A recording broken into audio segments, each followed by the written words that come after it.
ప్రజాస్వామ్య పునాదులు గట్టిపడ్డాయి.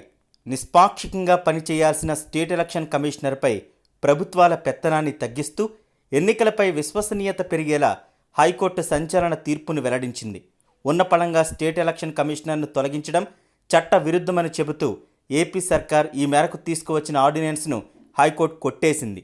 ఎన్నికల కమిషనర్ను మార్చుతూ తీసుకువచ్చిన జీవోలన్నింటినీ కొట్టివేసింది. ఎస్ఈసీగా రమేష్ కుమార్ను కొనసాగించాలని ఆదేశించింది. ఎస్ఈసీగా ఉన్న రమేష్ కుమార్ను రాష్ట్ర ప్రభుత్వం రాత్రికి రాత్రే తొలగించడం దేశవ్యాప్తంగా సంచలనం సృష్టించింది.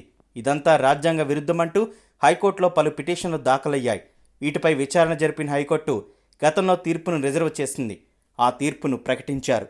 ఎస్ఈసీ పదవీ కాలాన్ని తగ్గిస్తూ ప్రభుత్వం ఆర్డినెన్స్ తెచ్చింది. ఆ ఆర్డినెన్స్ ఆధారంగా ఎస్ఈసీగా ఉన్న రమేష్ కుమార్ను తొలగించి తమిళనాడుకు చెందిన మాజీ హైకోర్టు న్యాయమూర్తి కనగరాజును ఎస్ఈసీగా నియమించారు.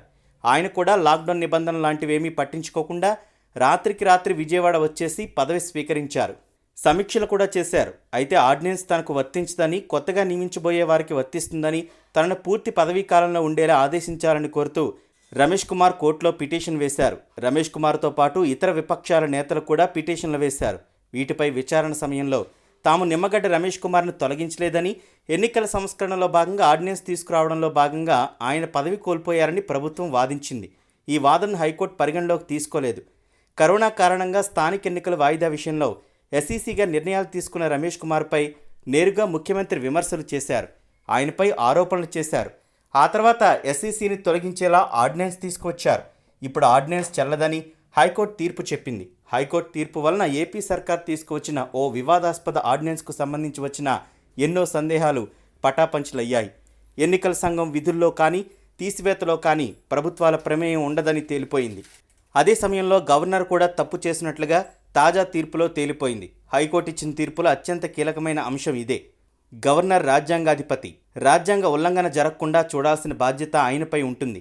కానీ గవర్నర్ బిశ్వభూషణ్ హరిచందన్ ఎస్ఈసీగా ఉన్న రమేష్ కుమార్ను తొలగించడానికి, కొత్త ఎస్ఈసీగా కనగరాజును నియమించడానికి ఎక్కువ సమయం తీసుకోలేదు. గంట సేపట్లలో ఆయన ఫైల్పై సంతకం చేశారు. సాధారణంగా ఇలాంటి వివాదాస్పద విషయాల్లో గవర్నర్ న్యాయ నిపుణుల సలహా తీసుకుంటారు, లేదా రాజ్యాంగ నిపుణుల సలహా తీసుకోవాలి. కానీ ఎవరో ఆదేశించినట్లుగా గవర్నర్ ఎస్ఈసీ మార్పు కోసం తన వంతు సాయం చేశారు. ఇప్పుడు హైకోర్టు తీర్పుతో ఆయనపైన విమర్శలు వస్తాయి. Bharatiya Janata party senior leader అయిన హరిచందన్ రాజ్యాంగాన్ని ఉల్లంఘించి మరీ నియామకానికి ఆమోదం తెలిపారని, తక్షణం ఆయన గవర్నర్ పదవికి రాజీనామా చేసి రాజ్యాంగ ఔన్నత్యాన్ని కాపాడాలన్న డిమాండ్లు సహజంగానే రాజకీయ పార్టీల నుంచి వస్తాయి. గవర్నర్ స్పందన ఎలా ఉంటుందో వేచి చూడాల్సి ఉంటుంది. హైకోర్టు తీర్పుతో ప్రభుత్వం మొండి చేస్తున్న పనుల వల్ల ఇబ్బందులు పడుతున్న అధికారులకు మరో షాక్ తగిలినట్లయింది. క్షమించాలని నిన్నటికి నిన్న సీఎస్ సహా 3 ఉన్నతాధికారులు కోర్టు ముందు చేతులు కట్టుకుని ప్రాధేయపడాల్సి వచ్చింది. ఇప్పుడు పంచాయతీరాజ్ శాఖ మరోసారి ఇలాంటి పరిస్థితిని ఎదుర్కొంటోంది. నిజానికి ఈ ఆర్డినెన్స్ తెచ్చినప్పుడే దేశవ్యాప్తంగా న్యాయ నిపుణులు ఇది న్యాయ సమీక్షలో నిలబడేది కాదని తేల్చి చెప్పేశారు. పొరపాటున ఈ మార్పునకు సాంకేతిక అంశాల ద్వారా ఆమోదం లభిస్తే అది భారతదేశ ప్రజాస్వామ్య పునాదుల్ని కూల్చేస్తుందన్న ఆందోళన వ్యక్తం చేశారు. అయితే అలాంటి పరిస్థితి లేదు. ప్రభుత్వం తీసుకుంటున్న నిర్ణయాలు న్యాయ పరీక్షకు నిలవడం లేదు. పెద్ద ఎత్తున జీవోలు, ఆదేశాలను హైకోర్టు కొట్టేస్తోంది. ఈ క్రమంలో ఎస్ఈసీ విషయంలో హైకోర్టు వ్యతిరేక తీర్పిచ్చింది.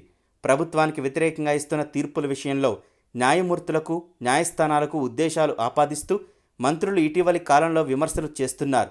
వారిని చూసి వారి పార్టీ కార్యకర్తలు రెచ్చిపోతున్నారు. అది కూడా పెద్ద ఇష్యూ అయింది. ఇప్పుడు మంత్రులు, ప్రభుత్వ వర్గాలు ఎలా స్పందిస్తాయన్నది ఆసక్తికరంగా మారింది. ఆంధ్రప్రదేశ్ ప్రభుత్వం సుప్రీంకోర్టుకు పోవచ్చని చెబుతున్నారు.